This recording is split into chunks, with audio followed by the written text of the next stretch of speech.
Hello to all the aspirants, those who are preparing for any competitive exams, say it government exams like banks, or any management exams like CAT or SNAP, or even undergraduate entrance exams like IPM, Integrated Program Management, or CLAD, etc. etc.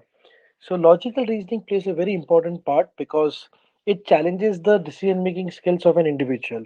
And today we'll study one of a topic from logical reasoning, that is calendar. And this is a very important topic because when we talk about any competitive exam, most of them are speed based, where accuracy as well as speed matters a lot. And calendar is a topic where if you have learned certain terms, it will be very easy and very helpful. So let's start with the theoretical part first. So before starting calendars, one should know the civil calendar which we all follow. The name of the calendar which we all follow is Gregorian calendar. And let's say we'll learn certain tools which are very important to solve calendar. The first basic tool is a year. A year is always divided into two parts. One is a leap year and the other is a non-leap year. Everyone knows the definition of a leap year and non-leap year, that it comes after every 4 years. A leap year comes after every 4 years, and we have one extra day in the month of February, right? So a leap year consists of 366 days and a non-leap year consists of 365 days. Now, when to check, yeah, how to check a certain year is a leap year. So what happens is in a Gregorian calendar, particular leap year is also divided in further two parts. In case of a normal year, it comes after every 4 years. And in case of a century year, when you talk about century, that is a multiple of 100, it comes in every fourth century year, right? So let us first discuss this and then we'll move ahead. So in case of a normal year, let's say 1956, 2015, 1963, 1988. So these are not a century year. They're not multiple of 100. So they are a normal year. And the definition of a normal year is that the leap year comes in every 4 years. So what we'll do is we'll divide the last two digit by 4. And if it is divisible, that means that particular year is a leap year. So 56 is divisible by 4, that is a leap year. 88 is divisible by 4, that is a leap year. 15 is not divisible by 4, neither 63 is divisible by 4. So we have 2 years there, 1956 and 1988. Hence, that means the next leap year will come after 4 years, that is 1960 and 1992. So this is the definition for normal year. For century year, let's say for century year, if we talk about 1900, if we talk about 2300, if we talk about 1600, the next leap year will come after 4 centuries. So what we'll do, we'll completely divide this year by 400. And if it is divisible, that means that century year will be a leap year. So we do not have 23 as a multiple of 400, neither 1900 is a multiple of 400, but 1600, yes, it is divisible by 400. That means 1600 was a that century year was a leap year. So the next leap year will come after 400 years. Fourth century says 1700, 1800, 1900, 2000. Clear? So that is basically a difference between a leap year in case of normal years and a leap year in case of century years. So there can be a question in, let's say, any bank PO questions, IBPS PO, or for symbiosis, for NMAT and RCMG, you can be having questions like, let's say, which of the following is not a leap year. They will give you certain years and they will say which of the following will be a leap year, or which of the following is or are not leap years or are leap years, right? So we know the definition, so we can calculate which of the following is a leap year or the non-leap years. Now we have one tool here, that is leap year and non-leap year. The next important tool that comes is odd days. The definition of odd days, because in the calendar as a subject, odd days plays a very important role, and everything is dependent on this term odd days. So what is odd days? What are odd days? So if I say we have 40 days, roughly we will take, we have 40 days. And if we say that this 40 days are to be converted into weeks, so we'll say we have 5 weeks, that is 7 5s are 35, 7 days a week, 7 5s are 35. Now we have 5 days more. Out of this 40, 35 days are converted into weeks, that are 5 weeks, but the rest five, now this cannot be called a week because there are 2 days still left to convert that into a week. So this 5 days are called odd days. That means the number of days are divided, are grouped into weeks, and certain days which cannot be week are called odd days. Or in a simple term, we can say the number of days are divided by 7, and the remainder which we get, because they cannot be converted into weeks, are called odd days. In case of, let's say, 100, we have 98 days which can be converted into weeks. 2 days will be odd days, right? If we say 10 days, now we have 1 week of 7 days. The rest 3 days cannot be converted into a week, so we have 3 odd days. And this is the most important tool in calendars. So in a leap year, we can say there are 52 weeks and 2 odd days. In a non-leap year, we can say there are 52 weeks and 1 odd day. So the next tool, which is the last tool, and it is a very important because that will help us in solving any question of calendars regarding to the actual calendar, which is the Gregorian calendar. So let's say if we say first 100 years, and if I ask you that how many odd days are there in first 100 years, the answer is 5. Now we have to just remember this. We do not have to find the explanation, but again, before remembering, we'll see why there are 5 odd days. So if this 100 years is counted as 1 to 100, we'll see that there are 25 leap years. But then again, as we discussed earlier, for century year, it comes after every fourth century and we have to divide it by 400. 100 is not divisible by 400. So we do not have 25 leap years here. We have 24 leap years, right? Now, in 100 years, we have 24 leap years and rest 76 non-leap years. A leap year consists of 2 odd days. So in 24, we have 48 odd days, and a leap year consists of 1 odd day. In 76, we have 76. The total odd days are 124. And if we further divide this 124 in 7 days a week, we'll have 5 odd days, right? So we have to just remember the first 100 years have 5 odd days.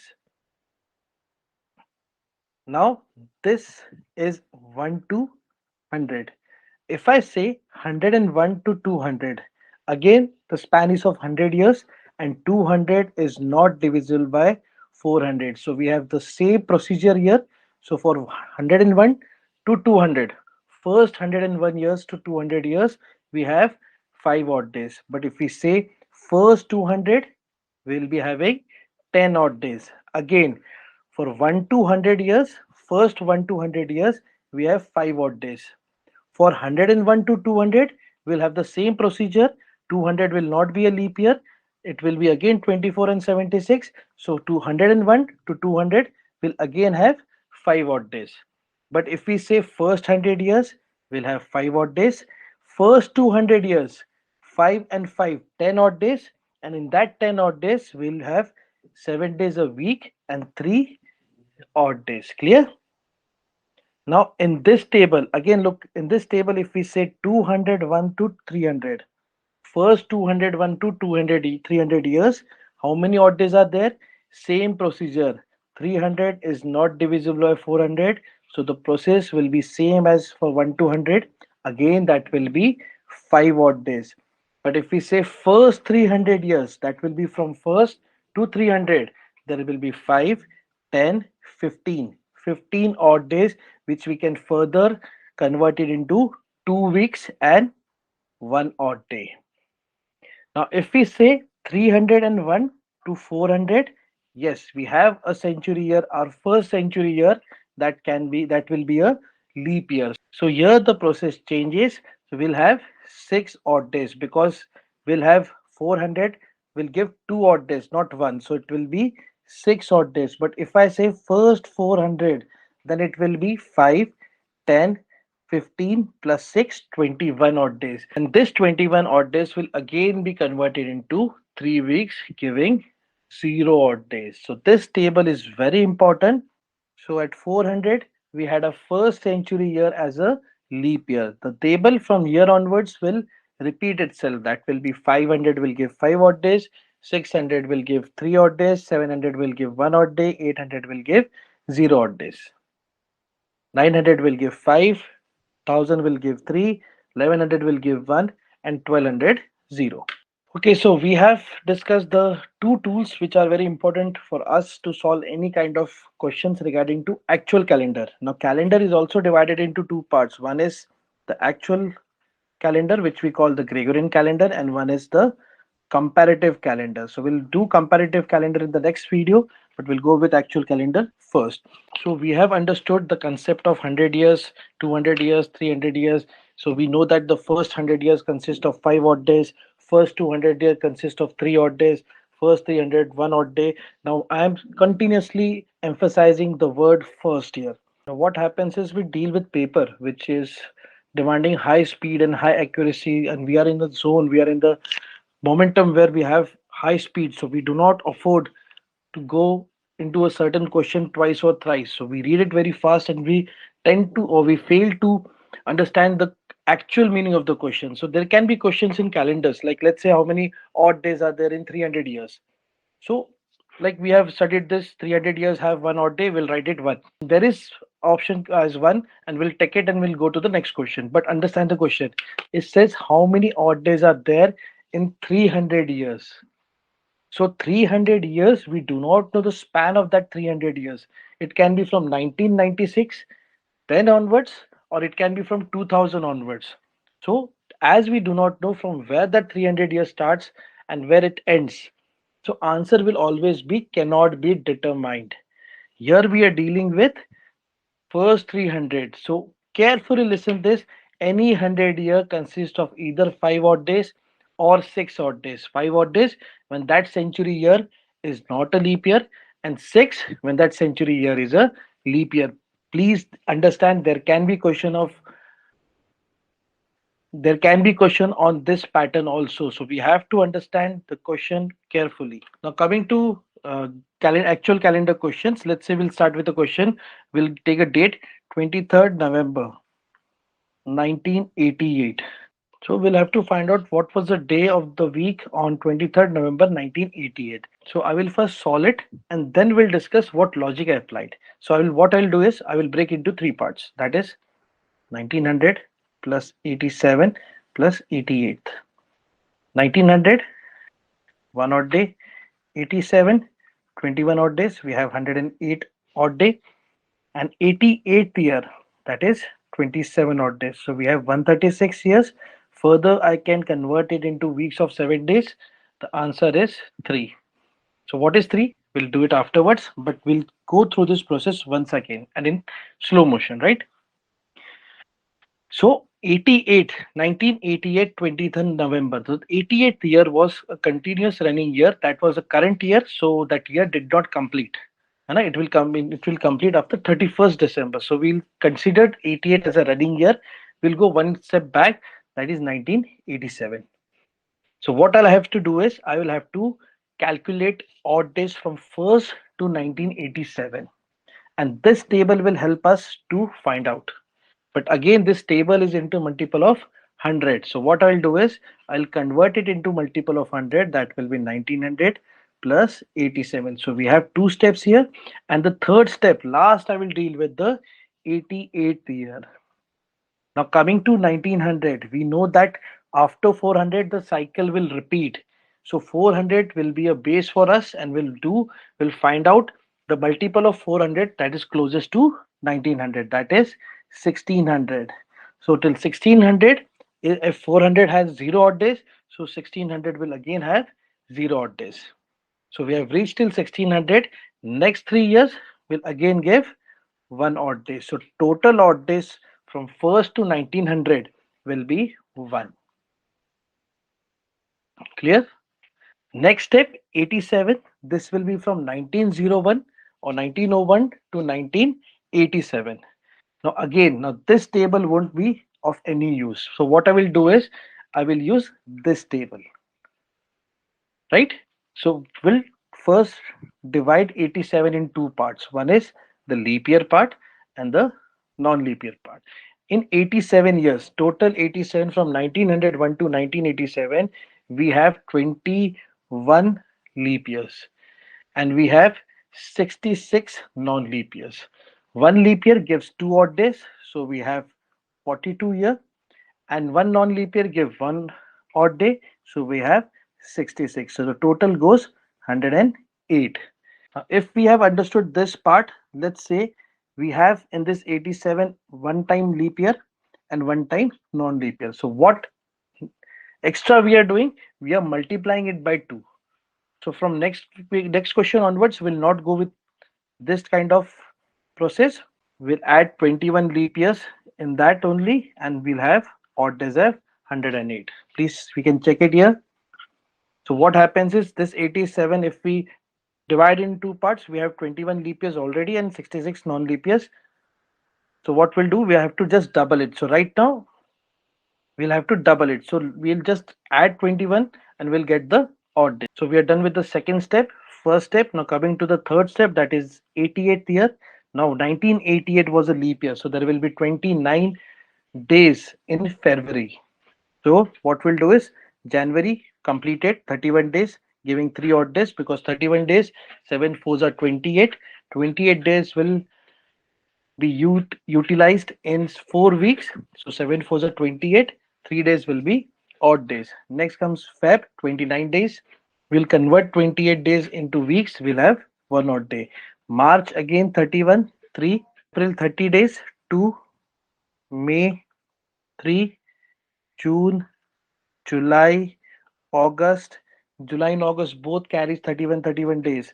September, October, November. For November we have 23. We'll not take complete 30 days of November. We'll take 23 because the date is asked of 23. So we'll consider till 23 only. So 7 threes are 21. We have 2 odd days. So the total year is 27. So we have step 1, 1 odd day. Step 2, 108 odd days. Step 3, 27 odd days. Total is 136. And what I did is we again divided 136 into 7 days. We have 3 remainder. So this 3 is your answer. If it had been 0, it would be Sunday. If 1, then Monday. If 2, then Tuesday. If 3, it would be Wednesday. 4 will be Thursday. 5 will be Friday. 6 will be Saturday. Again, so here it was 3, that means it is Wednesday. Now, please understand this. The last step after adding this odd days of all the 3 steps, the last step, if we'll divide it by 7, the answer should be from 0 to 6. It cannot be 12 odd days. It cannot be 15 odd days because at the end of the day, you will have to convert each and every day into weeks. And if your odd days at the final stage crosses 7, then it can again be converted into a week. So the answer will come only from 0 to